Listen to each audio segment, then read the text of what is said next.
कर दिया और अब मुझ 1500 रुपए सेवा शुल्क भी मांग रहा है। मैंने ना कोई हंगामा किया और न ही गुस्सा दिखाया, बस बाइक की खरीद, रसीद और मॉडिफिकेशन की पूरी लिस्ट उठाई और सीधे पुलिस स्टेशन पहुंच गया। अब मैं भी देखना चाहता था कि जब पुलिस उसे बताएगी कि इस मामले की न्यूनतम सजा 10 साल से शुरू होती है, तब उसके चेहरे की मुस्कान बचती है या नहीं। मेरा नाम जो हैंग है, मैं बस एक साधारण नौकरी करने वाला इंसान हूँ, लेकिन मैंने अपनी 2 साल की पूरी कमाई लगाकर एक limited edition Kawasaki Ninja H2 खरीदी थी। उसके हर एक पार्ट को मैं खजाने की तरह संभालता था। उसके इंजन की आवाज मेरे लिए दुनिया का सबसे खूबसूरत संगीत थी और उसकी बॉडी की हर लाइन ताकत भरी लगती थी। मॉडिफिकेशन तो जैसे एक अंतहीन गड्ढा था। इटली से मंगवाए गए ब्रेम्बो ब्रेक कैलिपर की एक जोड़ी ही 10,000 से ज्यादा की थी। स्वीडन के Olin top grade shock absorber 20,000 के थे और पूरी टाइटेनियम स्कॉर्पियन एग्जॉस्ट सिस्टम की कीमत भी 20,000 थी। कुल मिलाकर सिर्फ मॉडिफिकेशन पर ही 1,20,000 रुपए से ज्यादा खर्च हो चुके थे। ये बाइक सिर्फ एक वाहन नहीं थी, ये मेरी जवानी की याद थी, साधारण जिंदगी से लड़ने का मेरा सबसे बड़ा सहारा थी। मैंने उसे बिल्डिंग के नीचे एक ऐसे कोने में पार्क किया था जहां किसी को कोई परेशानी नहीं होती थी। हर शाम ऑफिस से लौटकर मैं पहले उसे साफ करता था, फिर ऊपर अपने घर जाता था। बाइक पार्क करने के तीसरे दिन मुझे एक फोन आया। कॉल मेरे पड़ोसी वांग जियानजुन की थी। वह मेरे सामने वाले फ्लैट में रहता था। लगभग 50 साल का रिटायर्ड मजदूर था और हमेशा दूसरों के मामलों में टांग अड़ाने का शौकीन था। किसने समय पर कचरा नहीं फेंका, किसने गाड़ी सही जगह पार्क नहीं की, हर बात में उसकी राय होती थी। लोग उसकी उम्र का सम्मान करते थे, इसलिए उससे बहस करने से बचते थे। हेलो, क्या तुम श्याओ झो हो? फोन उठाते ही उसकी आवाज में अजीब सा घमंड था। जी अंकल, मैं ही हूँ। कोई काम था? मैंने पूछा। नीचे जो मोटरसाइकिल खड़ी है वो तुम्हारी है ना? ये सुनते ही मेरा दिल धक से रह गया। हाँ, मेरी है। क्या हुआ? बहुत परेशानी कर रही थी। उसकी आवाज और ऊंची हो गई। हर दिन वहाँ खड़ी रहती थी, लोगों के चलने में दिक्कत होती थी। मैंने भौहें सिकोड़ ली। बाइक तो फूलों की क्यारी के पास एक खाली जगह पर खड़ी थी और किसी का रास्ता बिल्कुल नहीं रोकती थी। अंकल, वह जगह किसी को परेशान नहीं कर रही थी। क्या मतलब परेशान नहीं कर रही थी? मैं कह रहा हूँ तो कर रही थी। उसने मेरी बात बीच में ही काट दी। लेकिन चिंता मत करो, मैंने तुम्हारे लिए उसका इंतजाम कर दिया है। ये सुनते ही मेरे मन में बुरा अंदेशा पैदा हो गया। क्या मतलब इंतजाम कर दिया? मैंने पूछा। बेच दिया। उसकी आवाज में घमंड साफ झलक रहा था। मेरा एक कबाड़ वाले दोस्त है, मैंने उसे बेच दिया। मेरा दिमाग सुन्न हो गया। मैंने तुम्हारी बाइक बेच दी। क्या बुरा किया? 2 पहिए और लोहे के कुछ टुकड़े ही तो थे। 3,000 रुपए मिल गए। तुम्हें तो मेरा शुक्रिया अदा करना चाहिए। मेरी 35 लाख की बाइक उसकी नजर में सिर्फ 3,000 की कबाड़ थी और ऊपर से मुझे उसका धन्यवाद भी करना था। मैंने फोन कसकर पकड़ लिया। मेरी उंगलियों के जोड़ सफेद पड़ गए, लेकिन मैंने खुद को शांत रखा। गुस्सा एक पल में चरम पर पहुंचा और अगले ही पल बर्फ जैसी ठंडी समझदारी में बदल गया। ऐसे लोगों पर चिल्लाना और बहस करना सबसे बेकार तरीका होता है। उसे क्या पता लिमिटेड एडिशन क्या होता है, ब्रेम्बो क्या होता है और ओलिन्स क्या होता है। उसकी दुनिया में उसने मेरा कचरा साफ किया था और अच्छी कीमत पर बेचा था, इसलिए वही मेरा उपकार करने वाला था। श्याओ झो, चुप क्यों हो गए? खुशी के मारे बोलती बंद हो गई क्या? वह लगातार बोले जा रहा था। याद रखना, उन 3,000 में से आधे मेरे हैं। अगर अगले ही पल बर्फ जैसी ठंडी समझदारी में बदल गया। ऐसे लोगों पर चिल्लाना। मैंने 30 लाख रुपए बड़ा ढेर रखा था। 23 लाख रुपए की खरीद रसीद, 12 लाख रुपए की मॉडिफिकेशन लिस्ट, हर आइटम का ब्रांड, मॉडल, प्राइस और परचेज डेट साफ साफ दर्ज था। मैंने सभी प्रिंटेड दस्तावेज एक साथ करीने से जमा किए। कुल 37 पन्ने थे। मैं उन फाइलों को शांत नजरों से देखता रहा। मेरी आंखें गहरे पानी की तरह स्थिर थीं। वांग जियानजुन, ये रास्ता तुमने खुद चुना है। अगर तुम्हें लगता है कि उसकी कीमत सिर्फ 3,000 है, तो अब कानून तुम्हें बताएगा कि उसकी असली कीमत कितनी है। अगले दिन मैंने ऑफिस से छुट्टी ली, फाइलों का मोटा बंडल उठाया और घर के पास वाले पुलिस स्टेशन पहुंच गया। वहां मेरी मुलाकात एक युवा पुलिस अधिकारी ली से हुई। कॉमरेड, क्या समस्या है? उन्होंने मुझे पानी का गिलास देते हुए पूछा। ऑफिसर, मैं रिपोर्ट दर्ज करवाने आया हूँ। मेरी मोटरसाइकिल चोरी हो गई है। अधिकारी ली ने सिर हिलाया और रिपोर्ट बुक निकाल ली। नाम, पहचान पत्र नंबर, मैंने सारी जानकारी दे दी। अब बताइए, बाइक कब और कहाँ से गायब हुई? कल दोपहर मेरे घर के नीचे से। कौन सा मॉडल था? कितने समय से आपके पास थी? खरीद की रसीद है? अधिकारी ली लगातार सवाल पूछते हुए नोट्स लेते जा रहे थे। उनके लिए मोटरसाइकिल या इलेक्ट्रिक स्कूटर चोरी होना एक आम मामला था। Kawasaki Ninja H2 limited edition. Oh, Kawasaki. उन्होंने सिर हिलाया,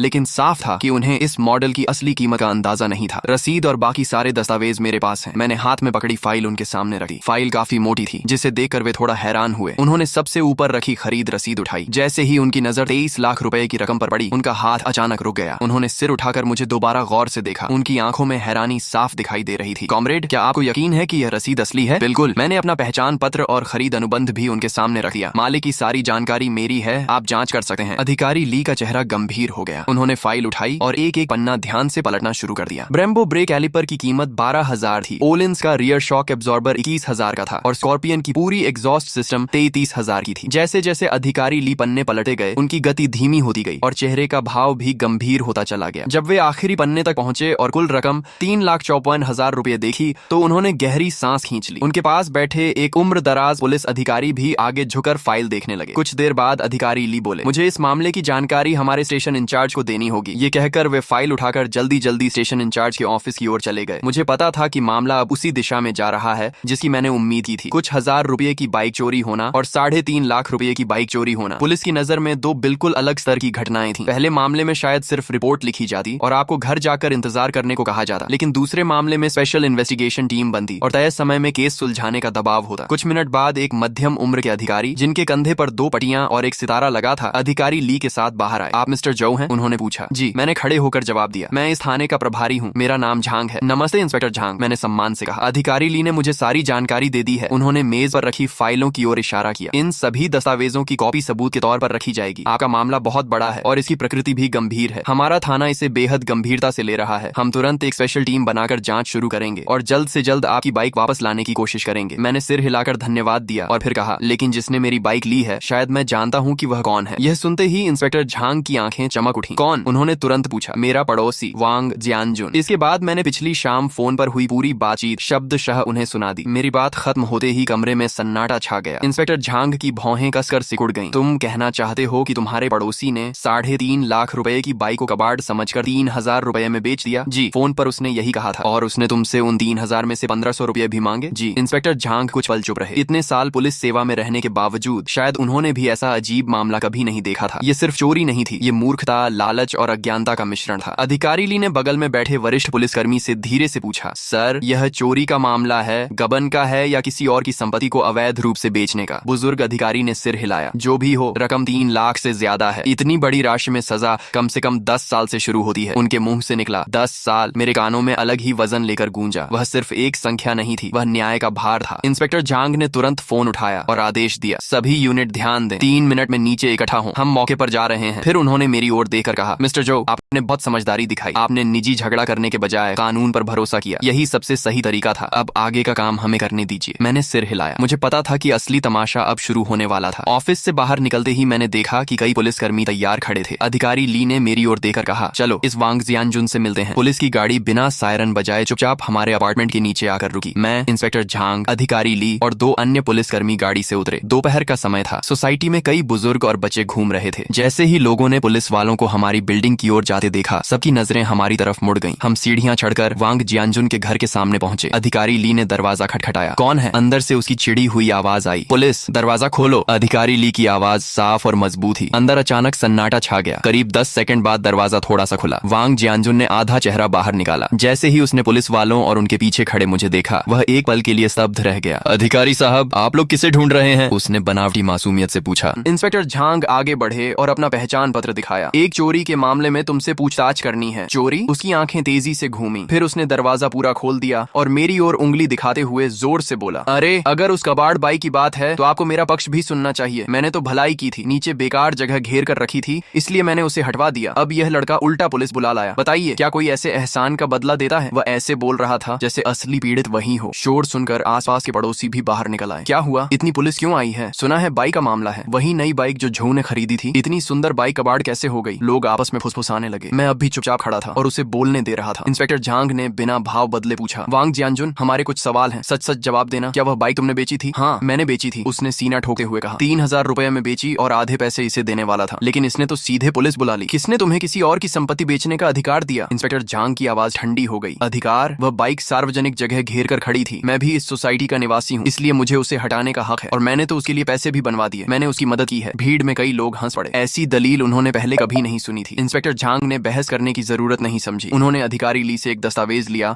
और उसके सामने खोल दिया। वांग जियानजुन, आंखें खोलकर देखो, यह बाइक मालिक जो हेंग की खरीद रसीद और मॉडिफिकेशन लिस्ट है। बाइक की मूल कीमत 2,30,000 रुपए और मॉडिफिकेशन पर 1,24,000 रुपए खर्च हुए हैं। कुल कीमत 3,54,000 रुपए है। हमारे कानून के अनुसार इतनी बड़ी रकम की चोरी पर 10 साल से लेकर उम्र कैद तक की सजा हो सकती है। इंस्पेक्टर झांग का हर शब्द हथौड़े की तरह उसके दिमाग पर गिर रहा था। वांग जियानजुन की आंखें दस्तावेज पर जमी रह गईं। उसके चेहरे का घमंड और अकड़ पल भर में गायब हो गई। उसकी आंखें फैल गईं और मुंह खुला रह गया। गले से बस टूटी फूटी आवाज निकल रही थी, नहीं, यह असंभव है। एक मोटरसाइकिल की कीमत 3 लाख से ज्यादा कैसे हो सकती है? तुम लोग झूठ बोल रहे हो, सब मिलकर मुझे फंसा रहे हो। उसकी आवाज कांप रही थी। तभी उसकी पत्नी लिछुई हुआ घर के अंदर से भागी हुई बाहर आई। क्या हुआ? क्या बात है? लेकिन जैसे ही उसने दरवाजे पर पुलिस और बाहर जमा पड़ोसियों की भीड़ देखी, उसके चेहरे का रंग भी उड़ गया। अधिकारी साहब, जरूर कोई गलतफहमी हुई है। मेरे पति तो बहुत सीधे साधे इंसान है। इंस्पेक्टर झांग ने उसे ठंडी नजर से देखा। गलतफहमी? तुम्हारे पति ने अपने पड़ोसी की 3,24,000 3,54,000 रुपए की बाइक 3,000 में बेच दी है। इसे तुम गलतफहमी कहती हो? ये सुनते ही ली छुई हुआ की आंखें फट गई। क्या 3,54,000? उसकी चीख पूरे गलियारे में गूंज उठी। उसी पल वहां मौजूद हर व्यक्ति ने गहरी सांस खींची। सबकी नजरें मेरी ओर मुड़ गईं। पहले उनमें सहानुभूति थी, फिर हैरानी और अब सम्मान था। किसी ने कल्पना भी नहीं की थी कि नीचे खड़ी वह मोटरसाइकिल एक घर की डाउन पेमेंट जितनी कीमत रखती है। वांग जियानजुन का चेहरा पूरी तरह सफेद पड़ चुका था। वह दरवाजे का सहारा लेकर खड़ा था और ऐसा लग रहा था कि किसी भी पल गिर जाएगा। 3,54,000, 10 साल से ज्यादा की जेल, ये दो बातें उसके दिमाग में हथौड़े की तरह गूंज रही थीं और उसकी सारी हिम्मत टूट चुकी थी। तभी उसकी पत्नी ने उसका हाथ पकड़कर जोर जोर से हिलाना शुरू किया। जल्दी बताओ, बाइक किससे बेची थी? जब उसे वापस लाओ। 3 लाख से ज्यादा की रकम हम कहां से भरेंगे? वांग जियानजुन कांप रहे थे, लेकिन काफी देर तक उसके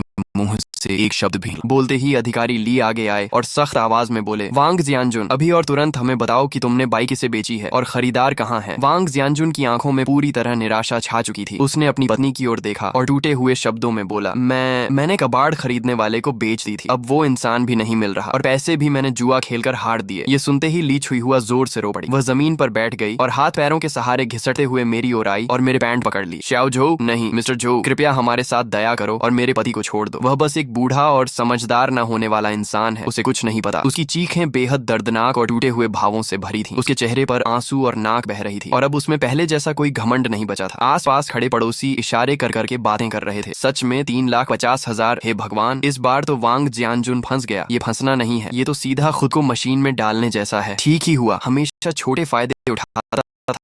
अब ली छुआ देख रहा था। मेरे चेहरे पर कोई भाव नहीं था। दया शायद थोड़ी हो, लेकिन दया के साथ अक्सर गलत कामों की जिम्मेदारी भी जुड़ी होती है। अगर आज मेरी बाइक सिर्फ 3,000 की होती तो क्या वह लोग ऐसे ही रोते? नहीं, तब वे दोनों मिलकर मुझे ही गलत साबित करते और ऊपर से 1,500 रुपए भी खुशी खुशी रख लेते। मैंने हल्के से अपना पैर खींचा और उसके हाथ से खुद को छुड़ाया और शांत आवाज में कहा, ये बातें तुम अदालत में जाकर कहना। मेरी आवाज तेज नहीं थी, लेकिन वहां मौजूद हर इंसान तक साफ पहुंच गई। ली छुई हुआ स्तब्ध रह गई और मुझे अविश्वास से देखने लगी। शायद उसने नहीं सोचा था कि मैं इतने हालात में भी इतना ठंडा रह सकता हूँ। इंस्पेक्टर झांग ने अधिकारी ली की तरफ इशारा किया और ली और एक अन्य पुलिसकर्मी आगे आए और वांग जियानजुन को दोनों तरफ से पकड़ लिया। वांग जियानजुन, तुम पर चोरी का आरोप है। अब तुम्हें कानून के तहत पूछताछ के लिए थाने ले जाया जाता है, उन्होंने कहा और ठंडी हथकड़ी उसकी कलाई पर लगा दी। हथकड़ी की क्लिक आवाज उसके पूरे जीवन के अहंकार का अंतिम फैसला जैसी लग रही थी। वांग जियानजुन पूरी तरह टूट गया। उसे लगभग घसीटे हुए ले जाया जा रहा था और वह बड़बड़ा रहा था, नहीं, ऐसा नहीं हो सकता। ये 3 लाख से ज्यादा कैसे हो सकती है? ली छुई हुआ आगे भागने की कोशिश करने लगी, लेकिन एक महिला पुलिसकर्मी ने उसे रोक दिया। आप लोग उसे नहीं पकड़ सकते, वह बूढ़ा है, उसकी तबीयत ठीक नहीं है। इंस्पेक्टर झांग ने गंभीर आवाज में कहा, यह कानून का राज्य है, यहाँ उम्र का बहाना नहीं चलता। उसने अपराध किया है, उसे जिम्मेदारी लेनी होगी। अब रोना बंद करो और सबसे पहले उस खरीदार को ढूंढने की कोशिश करो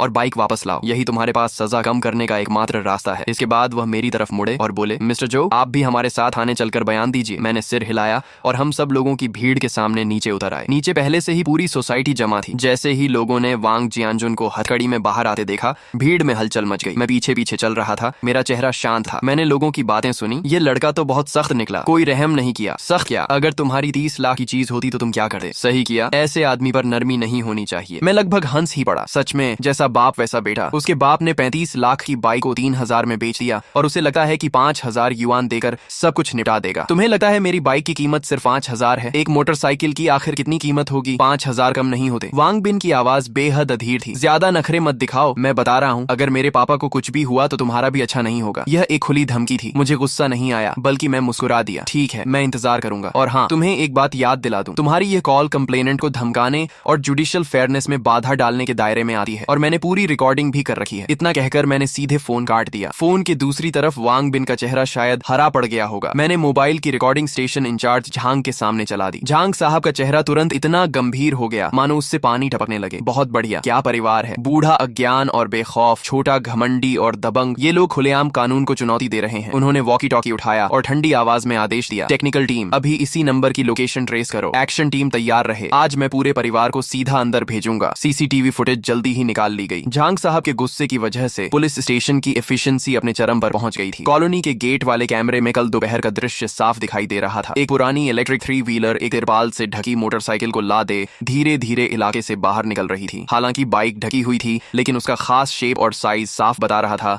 कि वह मेरी निंजा H2 थी। वही है। मैंने स्क्रीन पर घास की टोपी पहने आदमी की ओर इशारा किया। फुटेज जूम करो और उसका चेहरा साफ निकालो, झांग साहब ने आदेश दिया। टेक्निकल स्टाफ ने तुरंत काम शुरू किया और थोड़ी ही देर में उसकी एक साफ साइड फेस फोटो प्रिंट कर दी गई। यह फोटो लेकर आसपास के स्क्रैप यार्ड और कम्युनिटीज में पूछताछ करो, मुझे यह आदमी चाहिए। पुलिसकर्मी तुरंत निकल पड़े। मैं स्टेशन में ही रुक गया और खबर का इंतजार करने लगा। इंतजार का समय बेहद कठिन था। मुझे नहीं पता था मेरी बाइक किस हालत में होगी। क्या उसे पूरी तरह खोलकर पार्ट्स में बदल दिया गया होगा या कहीं छिपा दिया गया होगा। मैं सबसे बुरे नतीजे के बारे में सोचना भी नहीं चाहता था। करीब 1 घंटे बाद झांग साहब के वॉकी टॉकी से आवाज आई, रिपोर्ट सर, आदमी मिल गया है शहर के बाहरी इलाके में एक बड़े स्क्रैप रिसाइकलिंग फैक्ट्री में। बाइक? झांग साहब ने तुरंत पूछा। बाइक भी यही है, पूरी तरह सुरक्षित। जैसे ही मैंने पूरी तरह सुरक्षित सुना, मेरी तनी हुई नसें आखिरकार ढीली पड़ गईं। ऐसा लगा जैसे शरीर की सारी ताकत निकल गई हो और मैं कुर्सी से टिक गया। बहुत बढ़िया, मैंने लंबी सांस छोड़ी। झांग साहब के चेहरे पर भी मुस्कान आ गई। मिस्टर जो, चलिए हम साथ चलकर देखते हैं। हम तुरंत गाड़ी से शहर के बाहरी इलाके वाले स्क्रैप रिसाइकलिंग फैक्ट्री की ओर निकल पड़े। कच्ची और उबड़ खाबड़ सड़क पर लगभग 15 मिनट तक झटके खाने के बाद हम वहां पहुंचे। सामने का दृश्य काफी विशाल था। पुरानी धातु, प्लास्टिक और कार्डबोर्ड के ढेर छोटे छोटे पहाड़ों जैसे लगे हुए थे। हवा में जंग और इंजन ऑयल की मिली जुली अजीब सी गंध फैली हुई थी। मेरी निंजा H2 वहां ऐसे खड़ी थी जैसे कोई राजकुमार गलती से झुग्गी बस्ती में पहुंच गया हो। एक बड़े टिन शेड के नीचे मेरी बाइक को और भी बड़े वाटरप्रूफ कवर से ढका गया था। कुछ पुलिसकर्मी उसके पास पहरा दे रहे थे और लियू नाम का स्क्रैप डीलर जमीन पर बैठा उदास चेहरे के साथ पूछताछ झेल रहा था। मैं तेजी से आगे बढ़ा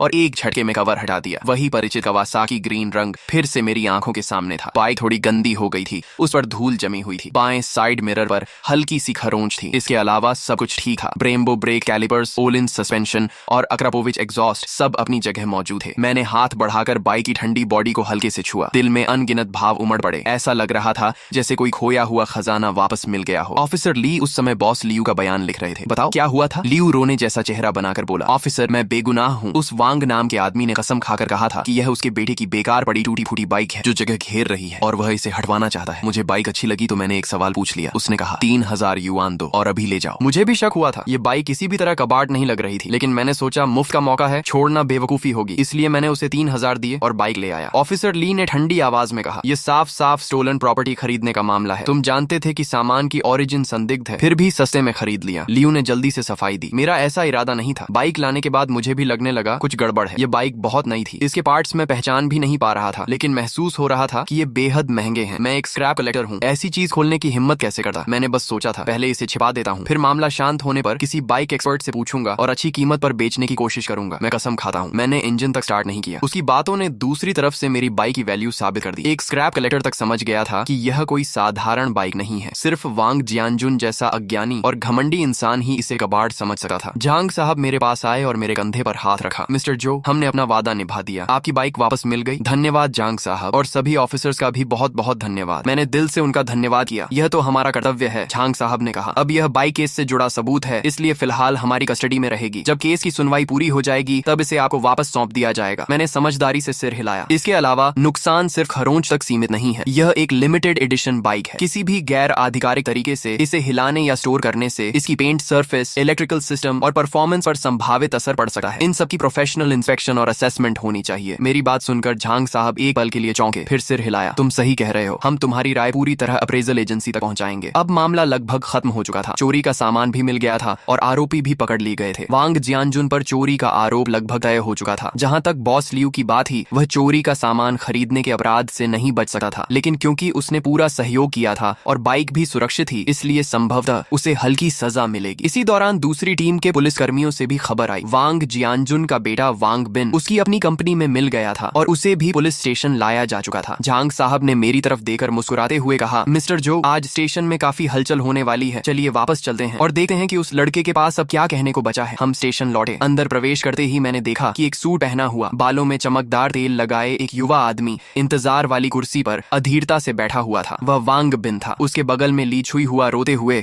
उससे कुछ कह रही थी। जैसे ही उसने मुझे देखा, वह तुरंत खड़ा हुआ और तेजी से मेरी तरफ आया। तुम ही जो हेंग हो? उसने मुझे ऊपर से नीचे तक देखा। उसकी आंखों में तिरस्कार भरा हुआ था। मैं तुम्हें आखिरी मौका देता हूँ, 1,00,000 युआन लेकर मामला खत्म कर दो, वरना मैं तुम्हें इस शहर में जीना मुश्किल कर दूंगा। मैंने उसकी तरफ देखा और मुझे हंसी आ गई। उसे अभी तक समझ ही नहीं आया था कि स्थिति क्या है, या फिर यूं कहें कि अपनी पूरी जिंदगी में वह पैसे और रुतबे से हर समस्या हल करता आया था। उसे लगता था कि 1,00,000 युआन और एक धमकी मुझे झुका देगी। तुम वांग बिन हो सही? मैंने शांत स्वर में कहा। बोलने से पहले मैं तुम्हें 2 कानूनी बातें समझने की सलाह दूंगा। पहली, विशेष रूप से बड़ी राशि वाली चोरी किसे कहते हैं। दूसरी, क्रिमिनल केस में पब्लिक प्रोसिक्यूशन प्रिंसिपल क्या होता है। क्रिमिनल केस ऐसा मामला नहीं है जिसे तुम चाहो तो निजी समझौते से खत्म कर दो। मेरी बात सुनकर वांग बिन का चेहरा सख्त हो गया। उसे उम्मीद नहीं थी कि मैं उससे कानून की बात करूंगा। तुम मुझे ये सब मत सिखाओ। तुम्हें बस ज्यादा पैसे चाहिए। इतना दिखावा क्यों कर रहे हो? 2 लाख युआन, यह मेरी आखिरी सीमा है। अगर अब भी नहीं माने तो मुझे कठोर कदम उठाने पड़ेंगे। तभी पीछे से झांग साहब आ गए। उनका चेहरा बेहद गंभीर था। वांग बिन, उनकी आवाज ज्यादा ऊंची नहीं थी लेकिन अधिकार से भरी हुई थी। ये पुलिस स्टेशन है, तुम्हारी कंपनी नहीं। यहाँ शिकायतकर्ता को धमकाने की हिम्मत तुम्हें किसने दी? झांग साहब के कंधे पर लगे पुलिस रैंक को देकर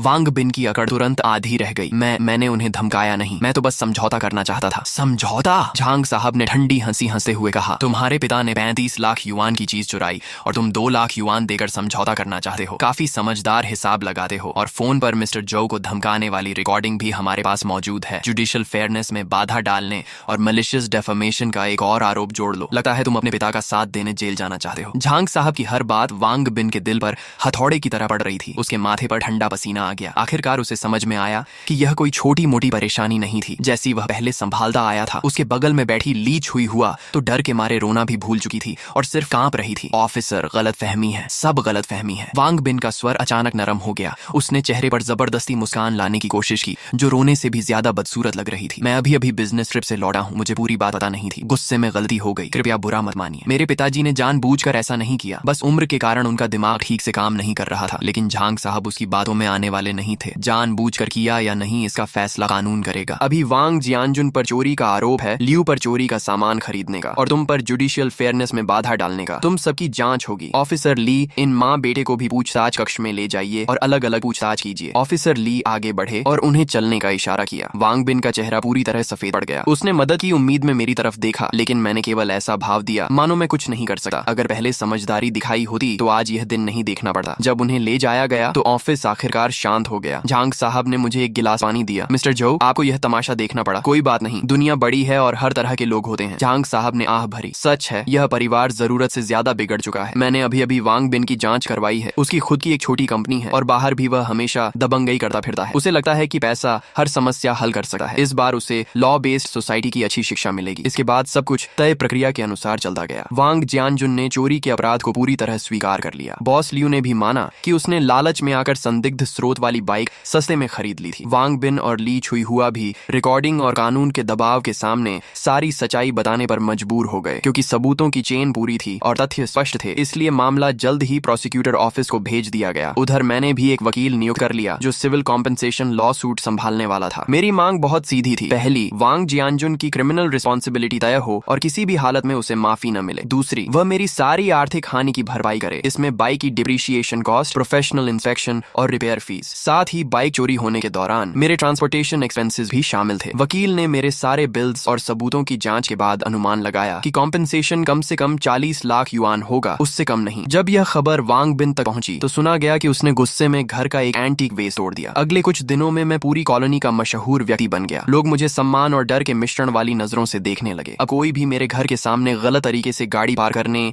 या सीढ़ियों में कचरा फेंकने की हिम्मत नहीं करता था। पूरी कॉलोनी का माहौल जैसे अचानक सुधर गया था। दूसरी तरफ वांग जियानजुन का परिवार सबकी नजरों में गिर चुका था। वे तरह तरह के तरीके अपनाने लगे। पहले रिश्तेदारों और दोस्तों के जरिए मुझसे सिफारिश करवाने की कोशिश की लेकिन मैं किसी से नहीं मिला। बाद में वांग बिन ने पैसे से मामला खत्म करने की कोशिश की। उसने कॉम्पेंसेशन की रकम 20 लाख से बढ़ाकर 30 लाख और फिर 35 लाख कर दी। लेकिन मैंने अपने वकील से हर बार साफ इनकार करवा दिया। यह पैसे का मामला नहीं था बल्कि सिद्धांत का था। कुछ लोगों को एक बार इतनी जोर से चोट पहुंचानी पड़ती है कि वे जिंदगी भर सम्मान करना सीख जाएं। जब उन्हें लगा कि कोई रास्ता नहीं बचा है तो ली छुई हुआ हर किसी के सामने रो रो कर कहने लगी कि मैं निर्दयी हूं और उनके पूरे परिवार को बर्बाद करना चाहता हूं। कुछ ऐसे बुजुर्ग जो सच्चाई नहीं जानते थे या हमेशा बीच बचाव करना चाहते थे, वे भी मेरी आलोचना करने लगे। मॉरल किडनैपिंग हमेशा कुछ लोगों का सबसे सस्ता हथियार होता है। लेकिन मैंने किसी से बहस नहीं की। मैंने चुपचाप एक दस्तावेज प्रिंट किया और बिल्डिंग के नोटिस बोर्ड पर चिपका दिया। वह प्रोसिक्यूटर ऑफिस द्वारा जारी किया गया वांग जियानजुन का अरेस्ट अप्रूवल नोटिस था। उसके नीचे मैंने अपने हाथ से एक पंक्ति लिखी थी, अज्ञानता अपराध से बचने का बहाना नहीं है, कानून के सामने सभी बराबर हैं। नोटिस बोर्ड के सामने मेरी वह घोषणा। उस अरेस्ट अप्रूवल नोटिस की फोटोकॉपी किसी भी बहस या सफाई से कहीं ज्यादा ताकतवर साबित हुई। जो पड़ोसी पहले मुझे बड़ा दिल रखने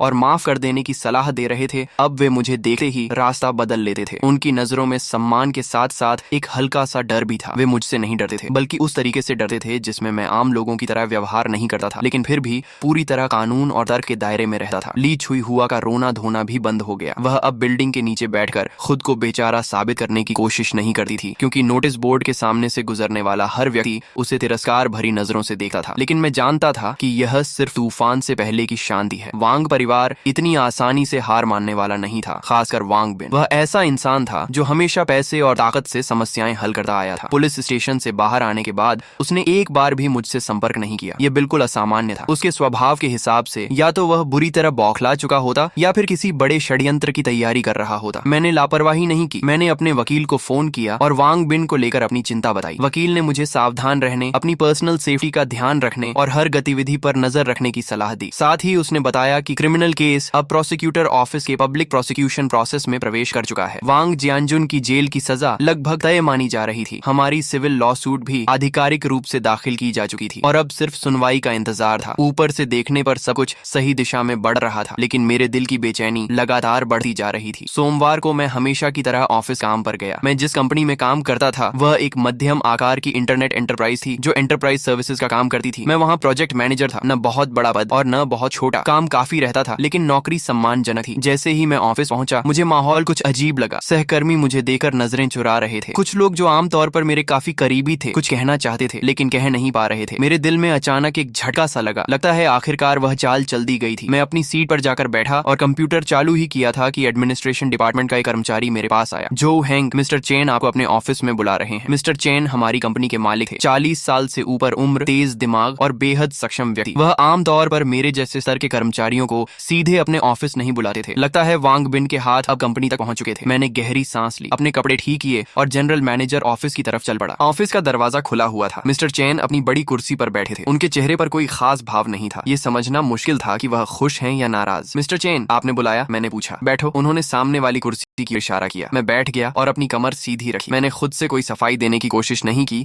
क्योंकि मुझे पता था कि मेरे आने से पहले वांग बिन अपनी तरफ की कहानी में खूब मिर्च मसाला लगाकर उन्हें सब कुछ बता चुका होगा। अब देखना यह था कि मिस्टर चेन किसकी बात पर भरोसा करते हैं। करीब आधा मिनट खामोशी रही। फिर आखिरकार मिस्टर चेन बोले, जो हैंग, आज मुझे एक फोन आया था दिंगशेंग ग्रुप के वांग बिन का। दिंगशेंग ग्रुप वांग बिन की कंपनी का नाम था। नाम सुनने में बड़ा लगता था, लेकिन असल में वह एक छोटी सप्लाई चेन कंपनी ही थी। हालांकि हाल ही में वे हमारी कंपनी के साथ एक कोऑपरेशन प्रोजेक्ट पर बातचीत कर रहे थे। अगर वह डील हो जाती तो हमारी कंपनी को अच्छा खासा ऑर्डर मिल सकता था। उसने मुझे तुम्हारे बारे में बहुत कुछ बताया। मिस्टर चेन की नजरें मेरे चेहरे पर टिक गईं, जैसे वह मेरी प्रतिक्रिया पढ़ना चाहते हो। उसका कहना है कि तुम एक बुजुर्ग पड़ोसी को जेल भिजवाने पर तुले हुए हो। उसने यह भी कहा कि तुम ब्लैकमेल कर रहे हो और 40 लाख युआन का कॉम्पेंसेशन मांग रहे हो। उसका दावा है कि तुम्हारा कैरेक्टर प्रॉब्लमैटिक है और तुम्हें कंपनी में रखना हमारे लिए रिस्क हो सकता है। उन्होंने वांग बिन की बातों को शांत स्वर में दोहराया, लेकिन मैं महसूस कर सकता था कि इस शांति के पीछे एक निर्णय लेने वाले व्यक्ति की गहरी जांच छिपी हुई थी। शायद मेरी नौकरी का भविष्य इसी बातचीत पर निर्भर था। मैंने तुरंत विरोध नहीं किया। जब वह बोल चुके तब मैंने धीरे से कहा, मिस्टर चेन, क्या उसने आपको बताया कि मेरे उस पड़ोसी ने मेरे साथ क्या किया था? मिस्टर चेन ने सिर हिलाया। नहीं, उसने बस इतना कहा कि यह एक मामूली पड़ोसी विवाद था। मैं मुस्कुरा दिया। मेरे पास एक मोटरसाइकिल है जिसे मैंने 35 लाख युआन में खरीदा था। मेरे पड़ोसी ने मेरी गैर मौजूदगी में उसे कबाड़ समझकर सिर्फ 3000 युआन में बेच दिया। फिर उसने मुझे फोन करके कहा कि वह मुझे 1500 युआन हिस्सा देने को तैयार है। उसके बाद उसका बेटा यानी वांग बिन मुझे फोन पर धमकाने लगा कि मैं 5 लाख युआन लेकर मामला खत्म कर दूं। जब मैंने मना कर दिया तो वह पुलिस स्टेशन तक आ गया और पुलिस वालों के सामने मुझे धमकाने लगा कि वह मुझे इस शहर में जीने नहीं देगा। क्या उसने आपको यह सब बताया? मेरी हर बात के साथ मिस्टर चेन की भौहें और सिकुड़ती गईं। जब मैं बोल चुका तो उनका चेहरा काफी गंभीर हो चुका था। मैंने अपना ब्रीफकेस खोला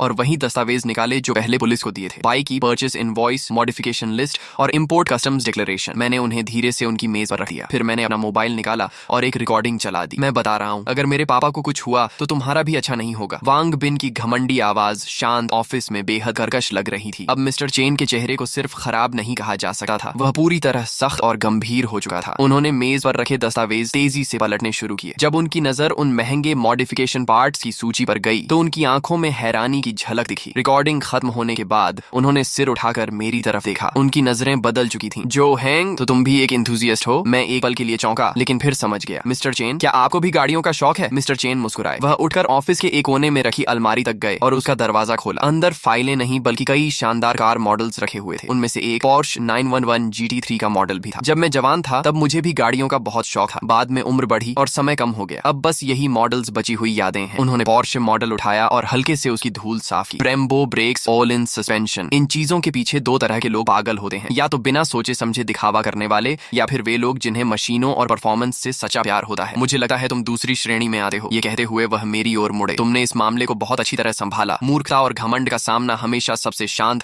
और सबसे तेज हथियार से करना चाहिए, ताकि सामने वाले को जिंदगी भर याद रहने वाला सबक मिले। हमारी कंपनी को तुम्हारे जैसे प्रिंसिपल वाले, रूल्स मानने वाले और लॉजिकल सोच रखने वाले कर्मचारियों की जरूरत है, न कि वांग बिन जैसे घमंडी और कानून को न मानने वाले बेवकूफों की। मेरे दिल पर रखा भारी पत्थर आखिरकार हट गया। मैंने सही अंदाजा लगाया था। मिस्टर चेन ऐसे इंसान थे जो खुद सोचते थे और तथ्यों के आधार पर फैसला लेते थे। जहां तक दिंगशेंग ग्रुप के साथ कोऑपरेशन प्रोजेक्ट की बात है, मिस्टर चेन वापस अपनी कुर्सी पर बैठे। उन्होंने मेज पर रखा फोन उठाया और इंटरनल लाइन मिलाई। दिंगशेंग ग्रुप के साथ चल रही कोऑपरेशन नेगोशिएशन तुरंत समाप्त की जाती है। कारण यह है कि मैं ऐसी कंपनी के साथ काम नहीं कर सकता जो बिजनेस कोऑपरेशन का इस्तेमाल हमारी कंपनी के इंटरनल अफेयर्स में हस्तक्षेप करने और हमारे कर्मचारियों को धमकाने के लिए करती हो। मुझे डर है कि भविष्य में वे हमारी कंपनी को भी इसी तरह दबाव में लेने की कोशिश करेंगे। उन्होंने फोन रख दिया और मेरी तरफ देखकर संतोष भरी मुस्कान दी। जो हैंग, तुम्हारी वजह से मुझे एक महत्वपूर्ण बात समझ में आई। तुमने समय रहते कंपनी के लिए एक बड़ा खतरा भी टाल दिया। जब मैं उनके ऑफिस से बाहर निकला तो मुझे लगा जैसे बाहर की धूप भी पहले से ज्यादा चमकदार हो गई हो। रास्ते में कुछ सहकर्मी मिले। उनके चेहरों पर पहले जो चिंता और सहानुभूति थी, वह अब जिज्ञासा और सम्मान में बदल चुकी थी। स्पष्ट था कि दिंगशेंग ग्रुप के साथ डील कैंसिल होने की खबर कंपनी में फैल चुकी थी। मैंने ज्यादा कुछ नहीं कहा, बस हल्की मुस्कान के साथ सिर हिलाया और अपनी सीट पर वापस आकर बैठ गया। मुझे पता था कि वांग बिन की मेरी करियर में रुकावट डालने की कोशिश पूरी तरह नाकाम हो चुकी थी। सिर्फ नाकाम ही नहीं,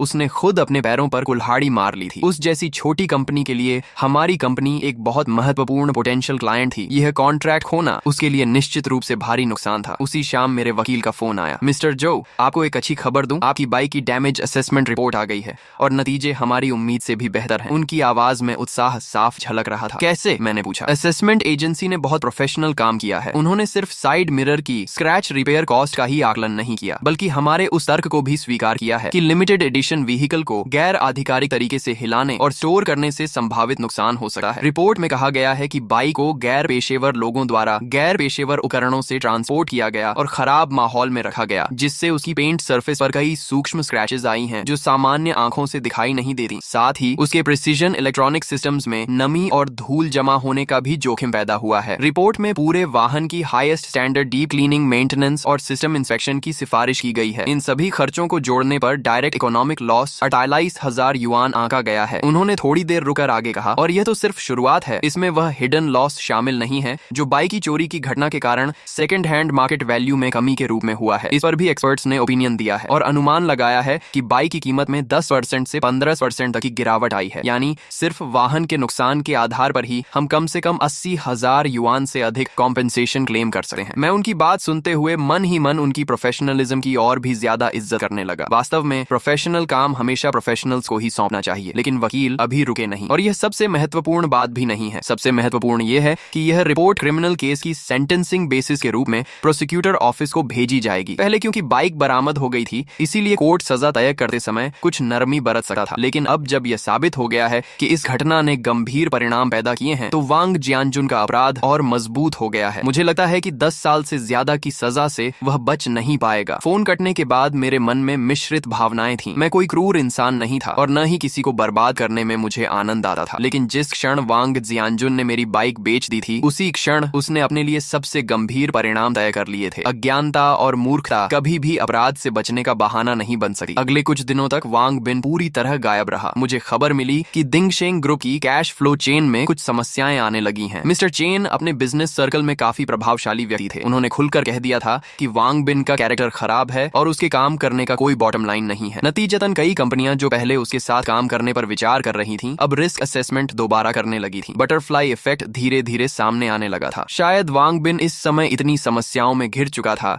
कि मेरे पीछे पड़ने का समय ही नहीं बचा था। उधर ली छुई हुआ ने भी मानो किस्मत के आगे हार मान ली थी। वह न तो फिर कभी दिखाई दी और न ही किसी को सिफारिश के लिए भेजा। दुनिया का नियम ही यही है, जब आप पर्याप्त दृढ़ता और सिद्धांत दिखाते हैं तो परेशान करने वाले लोग अपने आप दूर हो जाते हैं। सिविल लॉ सूट की सुनवाई 1 महीने बाद तय हुई, जबकि वांग जियानजुन का क्रिमिनल ट्रायल उससे पहले शुरू हो गया। सुनवाई वाले दिन मैं विक्टिम के रूप में कोर्ट में मौजूद था। वहां मैंने एक बार फिर वांग जियानजुन को देखा। सिर्फ 1 महीने के भीतर वह जैसे 10 साल बूढ़ा हो गया था। उसके आधे से ज्यादा बाल सफेद हो चुके थे, पीठ झुक गई थी और उसकी आंखों में डर और निराशा साफ दिखाई दे रही थी। जब प्रोसिक्यूटर ने इंडाइटमेंट पढ़ना शुरू किया और विस्तार से बताया कि उसने मेरी मोटरसाइकिल को कैसे अवैध रूप से बेचा और कैसे उसे गंभीर नुकसान नुकसान पहुंचाया तो उसका पूरा शरीर कांपने लगा। जब मेरे वकील ने 35 लाख युआन की परचेस इनवॉइस और लगभग 50,000 युआन की डैमेज रिपोर्ट सबूत के रूप में पेश की तो कोर्ट रूम में बैठे लोगों ने हैरानी से सांस खींच ली। वांग जियानजुन का डिफेंस लॉयर यह साबित करने की कोशिश कर रहा था कि उसके पास चोरी करने की सब्जेक्टिव इंटेंट नहीं थी और यह सिर्फ अज्ञानता में हुई गलती थी, लेकिन लोहे जैसे मजबूत सबूतों के सामने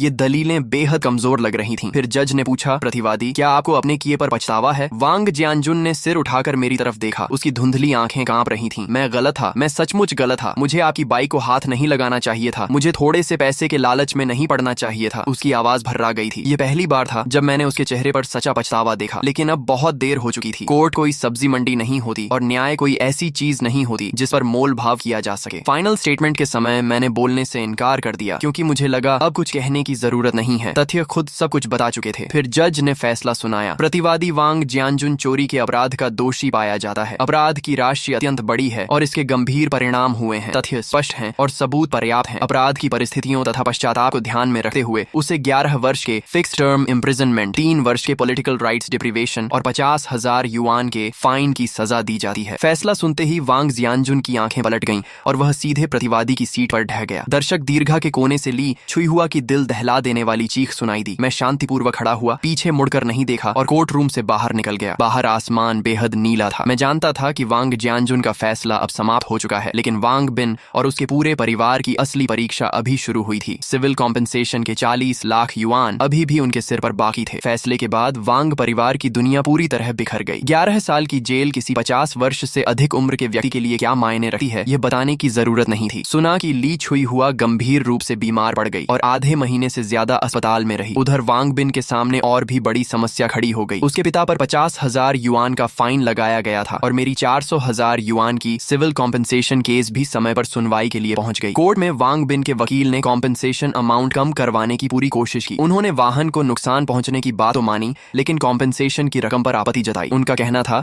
कि खासकर second hand market value reduction वाला हिस्सा केवल अनुमान है और उसका कोई कानूनी आधार नहीं है। लेकिन मेरे वकील बिल्कुल शांत रहे। उन्होंने एक नया सबूत पेश किया। देश की सबसे प्रतिष्ठित यूज्ड व्हीकल असेसमेंट एजेंसी द्वारा जारी की गई प्रोफेशनल इवैल्यूएशन रिपोर्ट। उस रिपोर्ट में विस्तार से बताया गया था कि मेरी लिमिटेड एडिशन निंजा H2 को चोरी किए जाने और लंबे समय तक खराब वातावरण में रखने के कारण उसकी कलेक्शन वैल्यू और मार्केट सर्कुलेशन वैल्यू को स्थायी नुकसान पहुंचा है। रिपोर्ट का निष्कर्ष था कि उसकी वैल्यू लॉस लगभग 80,000 से 120,000 युआन के बीच है। हमने बीच का आंकड़ा लेते हुए 100,000 युआन का दावा किया। ये रिपोर्ट किसी भारी मुक्के की तरह साबित हुई जिसने विपक्षी वकील की बची खुची उम्मीदों को भी चकनाचूर कर दिया। अंततः कोर्ट ने लगभग पूरी तरह मेरे दावों का समर्थन किया और फैसला सुनाया कि वांग जियानजुन और उसके परिवार को मेरी सभी आर्थिक हानियों की भरपाई करनी होगी। कुल कॉम्पेंसेशन अमाउंट 366,000 युआन तय की गई। पहले से लगाए गए 50,000 युआन के क्रिमिनल फाइन को जोड़ दिया जाए तो वांग परिवार को कुल मिलाकर 430,000 युआन से ज्यादा की रकम चुकानी थी। एक साधारण नौकरी पेशा परिवार के लिए यह रकम किसी पहाड़ से कम नहीं थी और वांग बिन के लिए तो यह ऐसा झटका था जिससे उबरना आसान नहीं था। फैसला आने के अगले ही दिन से उसने अपनी संपत्ति बेचनी शुरू कर दी। उनका वह पुराना घर जिसमें वे 20 साल से ज्यादा समय से रह रहे थे बिक्री के लिए बाजार में डाल दिया गया। ली छुईहुआ के गहने, उसकी BMW कार और यहाँ तक कि उसकी कंपनी के महंगे ऑफिस इक्विपमेंट तक सेकंड हैंड वेबसाइट्स पर बेचने के लिए डाल दिए गए।